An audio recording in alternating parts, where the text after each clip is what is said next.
Welcome everyone to Arts Nexus Studio, and we are so happy to be recording here on the land of the Majanji people in the beautiful surrounds of the Bunnabinna waters, which we're very lucky to be here to do. I've got Velvet Eldred here today, known under many different names depending what character she's playing at any one time, and so we'll find out a little bit more about that. And I put to you the word creative connectivity, and you worked out what that meant to you.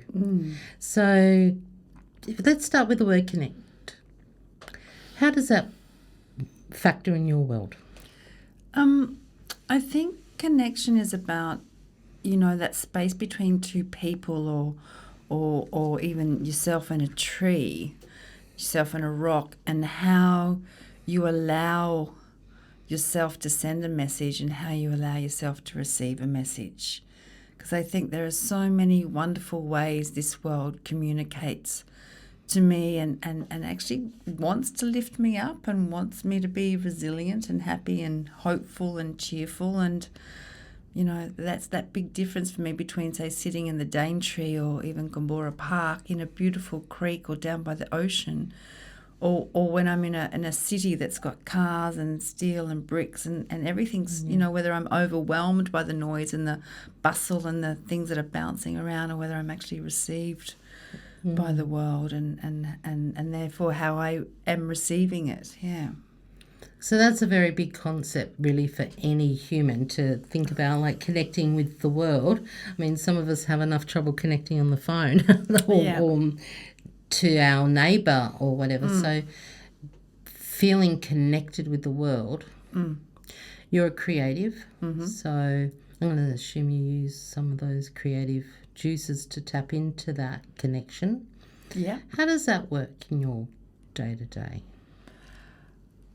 Oh, okay. So I think the first thing about creativity is that, from a kid, you're being filled up with other people's stories, whether it's a story of culture or manners or ways of being. And the lovely thing about creativity is you're actually asked to unpack that, because I need to find who I am to tell my version of that story.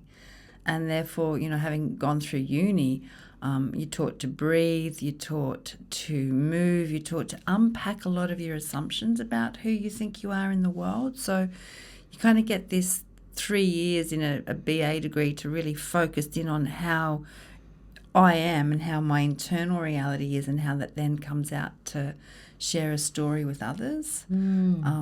And I guess it must be the same as an artist. You must learn about the canvases that you're working on and the way colour affects people. Like in theatre, it's the same. You're telling a story, and the lighting tells a story, and the sound tells a story, and the costumes tell a story, and it all comes together in this sensory narrative that takes people on a journey about what it means to be human. Wow, actually you've just explained something. I've been working around artists and arts for many decades, and to pinpoint the actual creative process and what that value adds to the human condition is amazing, and that is, I suppose, the benefit of having creatives in your world, even if they are only your daughter or your best friend or that crazy person that always pulls you up in the street and makes you do things. How does that connect to the bigger story of the, Well, I think, one of the things about storytelling is you realise you're not the only human on the planet who is going through this. So in so many ways, cultures have stories that become myth, but those myths are actually patterns of being human, that we can go, oh, I'm not the only person who has felt like this. I'm not the only one who's felt despair or great joy or great triumph or huge anger. And I could pick stories from my Celtic upbringing, for Greek stories. I mean, that's what I really lent into at uni, ritual and community storytelling, which is why I became a community cultural development worker, because I want to know the stories that are driving us now, where do we belong? It's the same question. Who am I and where do I belong? And it's we haven't figured it out yet because it's so individual. And it's so true though. Like when you're going through an emotional experience, you turn on the radio. How is it that the very next song will be the exact same feelings you're You're sobbing in the car. or worse, the aisle at the supermarket. Oh, yeah. Just inevitably, No, I go, what am I grateful? a story of that, my mum and the song Danny Boy, and I'm in the IGA reaching for some milk, and Danny Boy's playing, and I start to cry, and this guy goes, no points crying over spilt milk, love. I go, you don't understand. Yeah, Because music. music is storytelling. But with this really strong emotional undercurrent, especially through the chords and the magic of being able to write. But it music. also reflects the storytelling of certain clicks, like when punk hit. Like, oh my God, was that something that spoke my language? Yes. Like the raw, the anger, I don't fit here. This world is toxic to me, and I reveled in punk music because the other thing was the pink frilly marmalade music of pop culture, and I was so not a pop girl. Yeah. Yeah. And I think that's the same with, I find that with rap and hip hop. It's like this uncensored poetry, grabbing at your inner core and just reaching parts of you that that just doesn't happen every day. So yeah, I suppose that's the thing about connecting through the bigger stories and the bigger purpose of life. So how does that work for you in terms of your practice as a creative person? Well, I think, again, in the morning, if I start my day not connected into myself, I'm not going to run a really good boat, a crew for the day. So creativity is, how am I feeling? Where am I breathing? Even to what colours am I wearing? I look at my jewellery and what am I putting on and how I set myself there. And, of course, then walking into a room of people, it's that I always do a check-in, always. 3 minutes, how are you today? Where are you sitting? And that way I can really navigate what we need to get done. But the big job of any creative is to actually share it with other people and then encourage that dialogue about, well, what did you actually get out of what we did today? Was it challenging? Was it easy? Did I make you cranky? Did the process make you feel overwhelmed? So much of it is about connecting in to then come out to the world. Yeah, so beginning, middle and end, same like a storyline, right? And so you're talking there about a couple of different processes. So I know that sometimes you're a director, other times you're a creative collaborator, so you're working in a team of others, and then other times you are doing your own creative process. So how does that change for you when you are supporting a group of people to create something versus your own creative? I guess it's agendas, like in my own process, I'm the boss. And so I have the opportunity, the privilege of having people support me to give to the world what I think about it and how I see it. When I'm working as a collaborator, it's being very mindful of being who I am by connecting in so that I can really find, I guess the word I think is equilibrium and equanimity in the process with everybody else because, particularly as I come from a background of working with people with different abilities, people who are newly arrived here. I work with a lot of marginalised cultures, prisoners, veterans. I also have had an extraordinary capacity to work with Indigenous people. And so much of that is about sharing stories and listening and taking offers from people and then weaving them into what is actually the best story. The lovely thing I like about creativity is actually holding ideas and going, is this the best for the end product? Because you've got an opening night. Yes. And that's what's important, that people come to that opening night feeling heard and reassured that that their risk-taking is going to be safe and they're going to be respected in the way they... Because it's vulnerable. You know, the actual offering your heart into a space and going, no, that's actually not the way I see it. I see it from 360 completely different to you. And being okay with that and going, all right, so if I do actually, as a creative, come over and have a look at it from this way, oh, that's interesting. The light becomes blue instead of red. And because what I've actually seen is that point of view tells a better story than the one I was hanging on to, because the one I was hanging on to could be very stuck in a way. And it's also constantly, I call it dying into myself. Can I actually let go to see what burbles up to be the best thing that it is. Can you recall a moment, like we talk about vulnerability a lot, especially in podcasts. Do you recall a moment where you truly felt vulnerable, and particularly in the middle of a creative process? I think there's probably quite a few of them. One was the responsibility I took on my own shoulders to prove, and I do feel like it was the word prove, that people who experienced disabilities had a way of telling stories that we'd never explored before. And it took 10, 12 years of constantly stepping up to the batters and taking balls, taking hits, being told I was pushing too hard. Didn't I know they really had a disability? Being asked to drop the bar. And me going, actually, no, when I sit with these guys, they want to be brilliant. When I actually ask them what they want to do, they want to eventually direct or drum or record. And look, that may not be a year's journey. It may be a 10 years journey. But in my world, being human means you're meant to be brilliant. It's a really simple equation. Somewhere in you is brilliance. Yeah.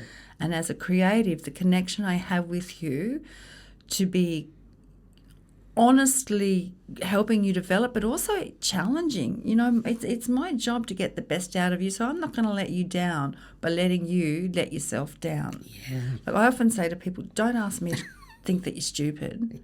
Please don't ask me to do that, because I'm not going to. Yeah.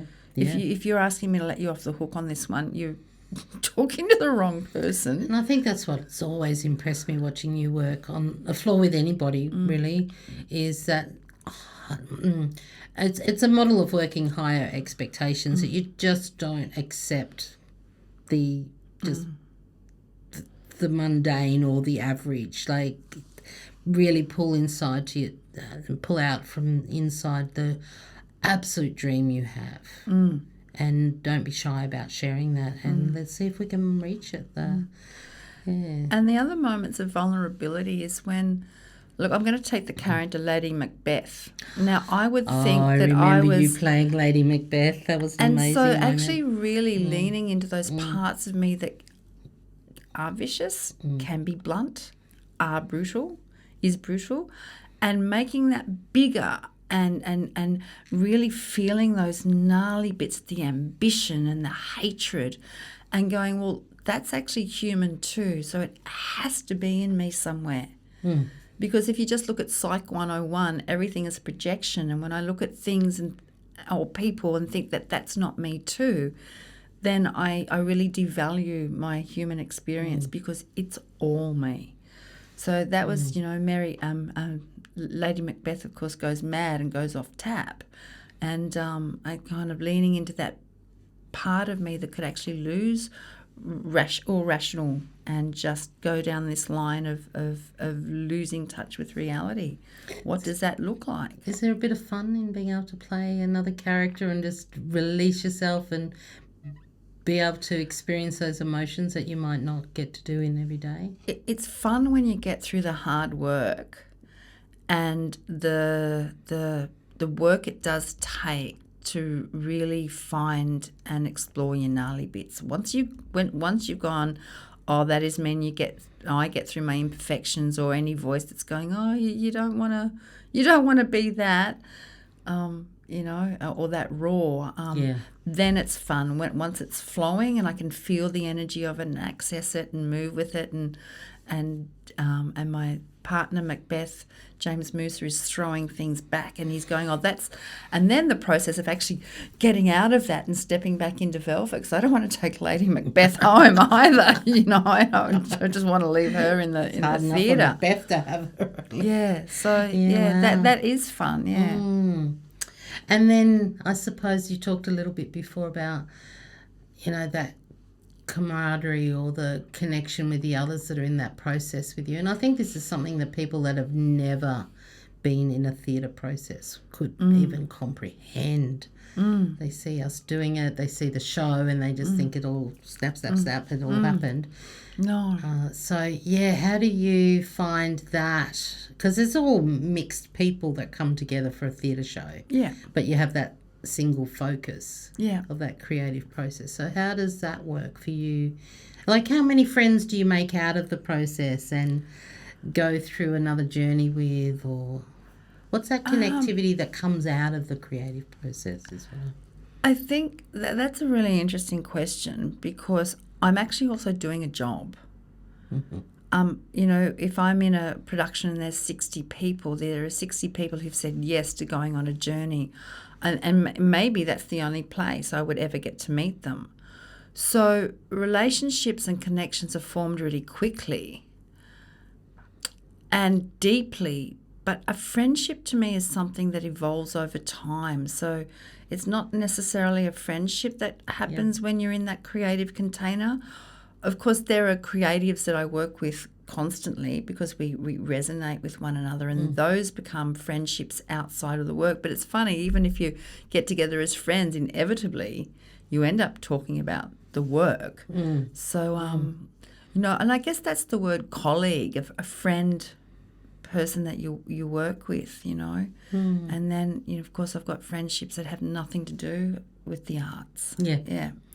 And that's interesting how we balance those. But there's definitely things that we do through that might be annual. So they're like they come back together. I had a festival I worked on for 10 years, and it was every year a whole bunch of us would pilgrimage across Australia and meet up at this event.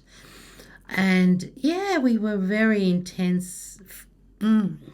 We had to rely on each other, so there was a real trust, and all those basic elements of relationships was there. But in 5 days. And then we just back in the wind again, and off again.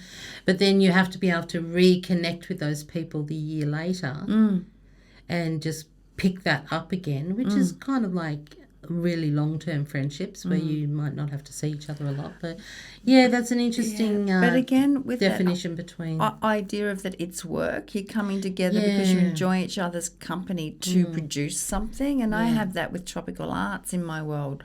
Once a year we come together. I've also been able to step back and knowing that it's sustained, and I either volunteer as a stage manager or just go to see the show one year. But it is such a delightful process, big community development around Shakespeare and inclusive casts. That it's a delight. And we have those stalwarts come back every year, and then there's a cast that comes and goes, and somebody's come in once and we never see them again. But it can be intense.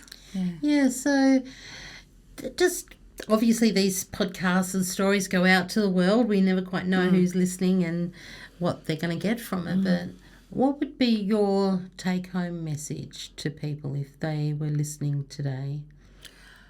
I think be aware that you are always in a story. And the story is what you're telling yourself about what you think is true of the world. And that may not necessarily be so. It's a story, and that story can loop over and over and over again. And the lovely thing about being connected is that somebody can interrupt that story. Say, for example, you're going down a bad self-esteem day and you've really got the hairy story that you're ugly and no one loves you and blah, blah, blah. I have a few of those. It takes a good friend or a good person to interrupt that story. It's a story. And we live myth, but archetypes live us. So hang on, say that again. We live myth. We live myths, but archetypes live through us. So, you know, there's all these kind of identities that we live, and sometimes some voices in us are louder than others, but it's my story, and therefore I can change my story. It's all the world's a story. Too true. And then the world is the stage for the story to play out. So, well, thank you, Velvet, for sharing with us, because that unpacking of what the creative process is, I don't think many of us really do. We just kind of do what we do and don't stop to really think about what that is or why it's so amazing and mythical to those that don't do it. Yeah. Those people do it over there. And then you get those stories, someone like Tarantino that comes out of left of centre and just does a story completely, and he brings a whole cultural generation up another way of telling a story. Oh, I think that too. Film. Oh my gosh. Start talking about the storytelling process in film, and there's quite amazing impact that has had. Well, thank you again, and I really appreciate people that come to our studio, share with us those stories of connection and what makes their life tick. And you definitely tick a lot. Thank you. Thank you very much.